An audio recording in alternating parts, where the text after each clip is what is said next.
Campania care este începută de dumneavoastră, referitor la strângerea ONG-urilor într-o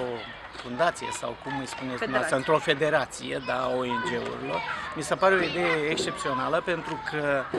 în felul ăsta reușiți să veniți cu mai multe tipuri de problematici către noi, să spunem în cazul nostru la Consiliul Județean, în vederea colaborării pe anumite proiecte și în mod special eu sunt convins că foarte atractive acum sunt proiectele pe 350. Știm foarte bine, peste tot fondurile sunt limitate, dar dacă există o colaborare, noi cunoaștem deja problematicile pe care dumneavoastră le abordați prin aceste ONG-uri, am putea să votăm și noi, în cunoștință de cauză, proiectele cu care veniți să cereți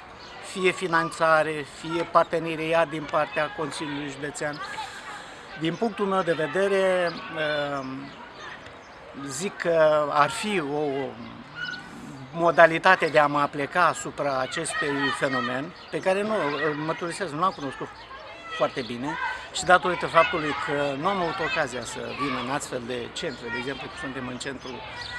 acesta, și cred că este într-adevăr o problematică care trebuie atacată foarte serios de întreaga societate, nu numai de noi, pentru că de fapt ne adresăm în cea mai mare parte, în primul rând copiilor, tinerilor, care sunt la început de drum în viață și ar cam trebui să ne ocupăm de ei, pentru că societatea nu reușește, și avem destule situații, nu reușește să se adreseze întregii problematici. Și atunci cred că e binevenită inițiativa dumneavoastră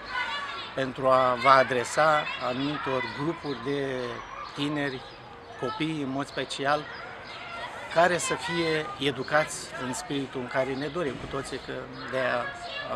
avem pretenția că suntem o țară, dacă nu foarte civilizată, dar în drum pentru a ajunge o țară civilizată.